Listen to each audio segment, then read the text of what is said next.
On this episode of ResiWeek, Matt Scott is live from the show floor of InfoComm 2016. He's talking with integrators as well as some manufacturers about what they've seen and what they expect to see on the show floor.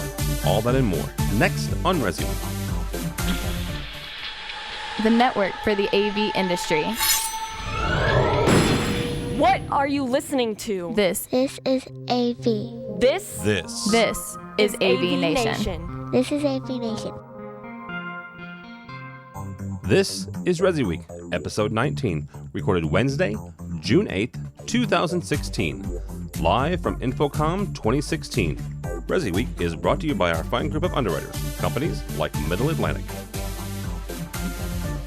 Hey, this is ResiWeek. I'm your host, Matt D. Scott for AVNation.tv. We are here in lovely, hot, dry heat, Las Vegas, Nevada for InfoComm 2016, and I've got some of my good friends here today to talk about the residential space and why InfoComm can be important to all of us in the resi space. First, I've got my good friend Brad. How you doing today, Brad? I'm doing really well. Excellent. Then we have Benson from Package. Sorry, Brad is from Control 4, but everybody knows that. We don't need to introduce him like that. Benson, you're from Package. How are you today? I'm good. And then last but certainly not least, we have Bryn from Leon. Hi there. How are you? Good, thanks. Are you enjoying the show? Everybody happy? Fantastic, yeah. Excellent show. All right, so let's kick this off. InfoComm is obviously a very commercial-oriented show. There's not really a piece of residential gear that can also moonlight as commercial or vice versa. How does this market play to the residential integrator in the case of Leon? Yeah, so in our case, what we see with our dealers, especially in some of the smaller markets, is that they've grown their business to be able to include what we consider light commercial. Right. And so what that means is that a lot of the clients that they were working with on the high-end residential also have businesses. And with the explosion of teleconferencing, telepresence, all the products that we had built just for the commercial market, which include building cameras into speakers and things like that, right, those are immediately applicable for their high-end clients within their businesses. So they're crossing over from resi to go do commercial work as well. Right. Now, for Control 4, are you seeing that as a huge shift, or has it just been a kind of slow, like a slow roll into that for a lot of the residential dealers? Yeah, I think it's a natural roll into that, right? Because, business gets pulled into it in that way. I think, the networking opportunity is a much more natural crossover, yes, right? You can take a wireless access point, the same that you do in a residential as a light commercial, and have that happen. But we also see it in certain businesses that bring some of that lifestyle experience too. Right. So, I went and I toured a couple of day spas, a couple of boutique hotels. Yes, that's right. But taking that exact same equipment, the interfaces, and putting it into that to create an experience, right? That's happening more and more. Well, because we are starting to see, commercial used to always be just about, complete form over function. Right. It wasn't about the design aesthetic. It was about, let's just make this room. I don't care if it's ugly as long as the VC works. But Leon, that's something that you guys definitely specialize in. Right. That's something that Control 4 with your panels and touch interfaces and GUIs, again, a really big deal. How does that, or is that becoming as important to the commercial guys to have that residential kind of really, really nice feel? I'll throw that to you first. Yeah, I think consumers are expecting more. They expect more in their home. They expect more from the businesses, and businesses recognize that, and so they're trying to build for that. So yeah, I think that there's a growing demand. Because I know, for my company, we used to primarily work house of worship. Got out of that at one point and went very heavy into residential, and our pull back into commercial was all of our commercial clients that weren't our clients, but we did their homes. Right. And we got pulled into that to say, hey, we love what you did here. Can you come do that in our office? And that seems to be, a really big thing that continues to grow. How does the network aspect of, what's going on both in residential and in commercial really affect us as far as, with the product offering that PackEdge has? You're not one-dimensional. You're not just a residential firm. You're not just a commercial firm. How is that crossover effective? I think at the end of the day, it's all about the connected experience. Right. Whether it's a audio-video system, whether it's a home automation or building automation system, it doesn't work well unless you have a very robust network infrastructure. And you can't get the network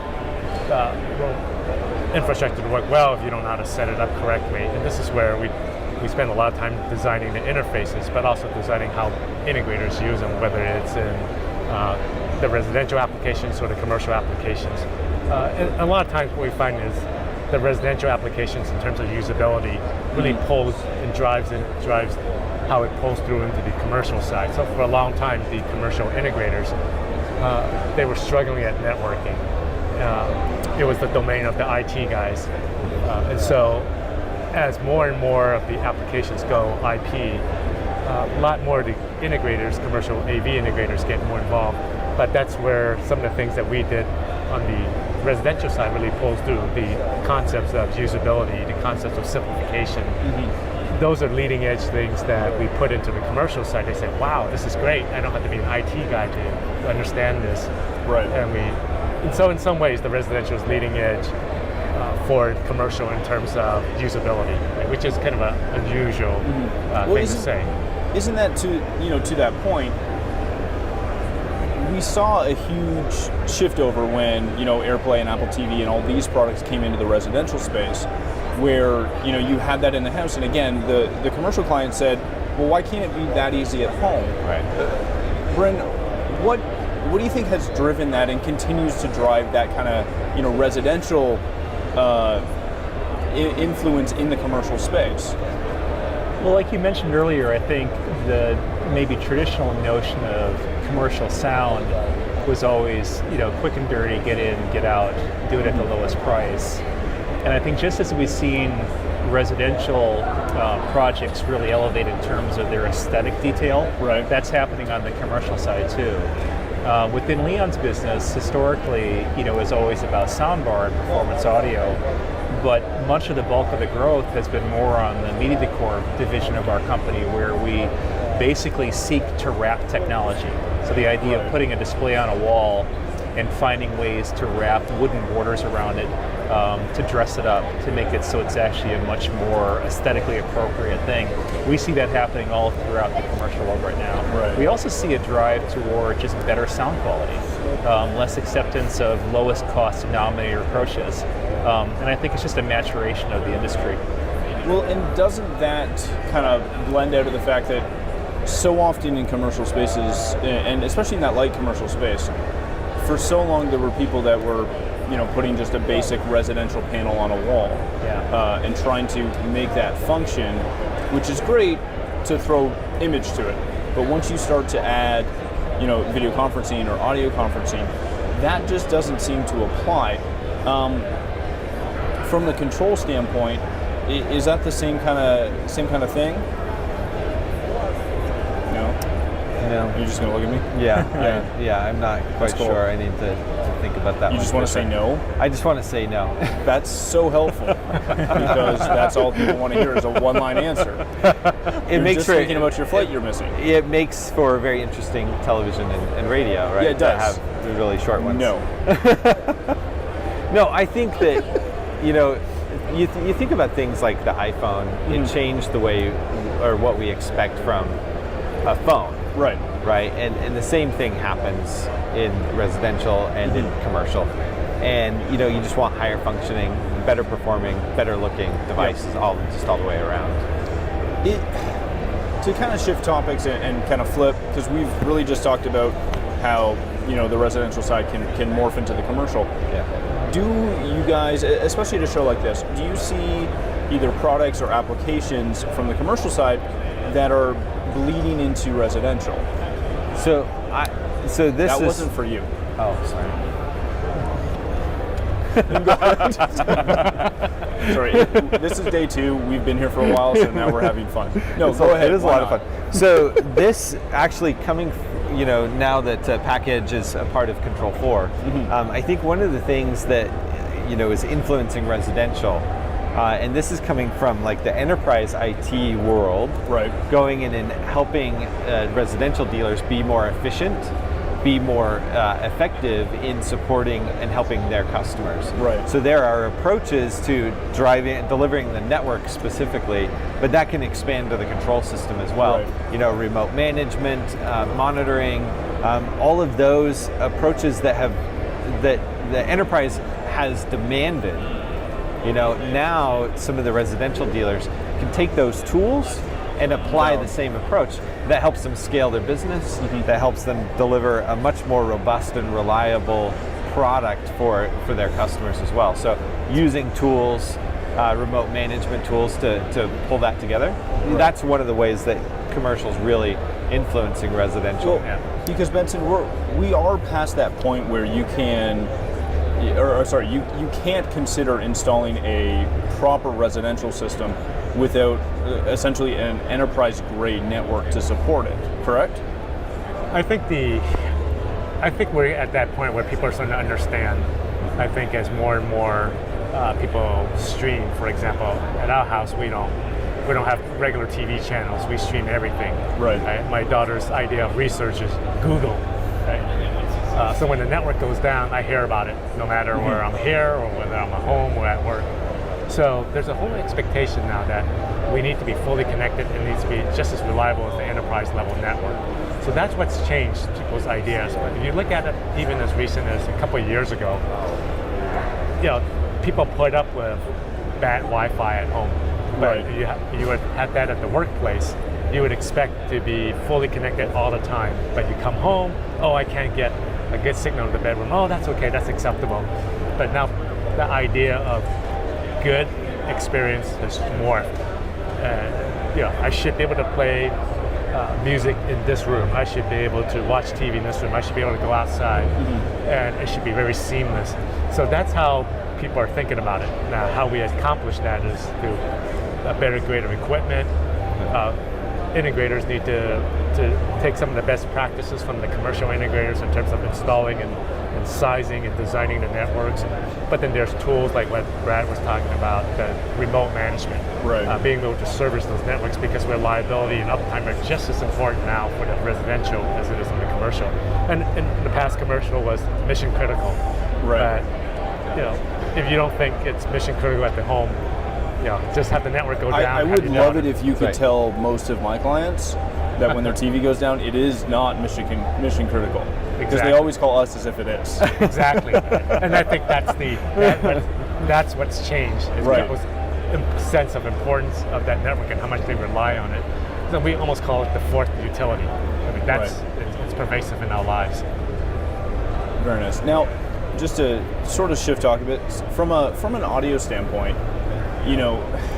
multi-room, et cetera, and all that stuff has always lived pretty much in the home, right? But have we seen any major shifts from the commercial audio standpoint that has woven its way into residential? Like I would consider a lot of the exterior systems that are really starting to become huge. Right. And I know for myself, I'm like 2.5 hours away from you guys in Ontario, but we're in snow country. But we still see, and I know you guys make a wide variety of outdoor products and stuff like that. Is that something that has really been resi-based, or is that something that people are seeing pulled from locations here like the pools, where you have that party atmosphere outside? How does that kind of crossover play into how you guys approach things? Yeah, it's interesting. I mean, it's the outdoor speaker, from our perspective, has always been kind of, born from the high-end estate work. Right. But we are seeing an interesting trend in what we call kind of boutique commercial, where they are commercial environments, but the aesthetics are very refined. The expectation for performance is very high, and the need for the form factor to be small is important. So we see a driving part of our business around our outdoor speakers, which are, super robust, IP67 rated, so they can go into yachts, they can go into exterior environments, any types of finishes. It's starting to grow. It's not a big part of our business, but we do a lot of custom work, and we'll pretty much do most of what people ask us to do, and that's something that we've developed kind of a industrial design language around. Right. So we see it. Very nice.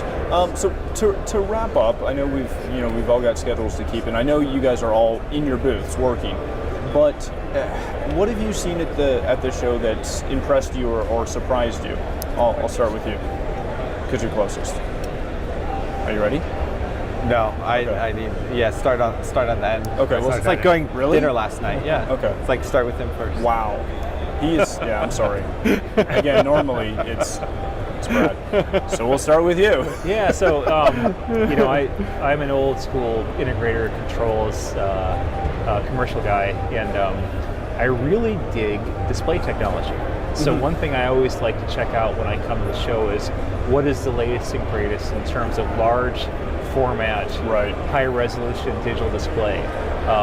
That's important to me just personally because I think it's an amazing part of the business that drives technology adoption. The other part about what I always do at these shows is this sort of kind of dreaded walk of shame where I go by and I take a look at all the display manufacturers and I take a look to see what the new form factors are. So from our standpoint, we build speakers to fit and finish of the displays, and there's this race to get thinner and thinner and thinner. So to me, I love the OLED technology. Yes. I think what's happening there is another significant change that will drive adoption both residentially and commercially. Definitely. But as an audio manufacturer, I sit back and I wonder how the heck do I make my speakers thinner to make that work? So, well, I was going to say, once we start looking at OLED and some of these great new technologies, I remember when we went to the 1-inch LED, and all the speaker manufacturers had a heck of a time getting down to that form factor so it could sit on the wall, even with a bracket. Right. When it comes to OLED, how are you going to address that? Well, we don't from a thinness factor, and I As think I'm jumping the gun and wanting varying for. It's really interesting. We've actually looked at it and have ideated a whole number of products that will come out around CEDIA timeframe, which don't necessarily address trying to make things thinner, but address preserving the necessary cabinet volumes to get high performance audio, but have a totally different form factor that's complementary to the display, so that it looks proper on the wall, although it's not necessarily as thin as what was there before.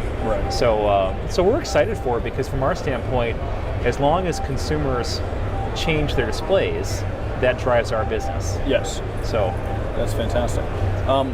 Benson, have you been able to get out, or have they worked you? Yeah, I've been like walking around a little bit here and there.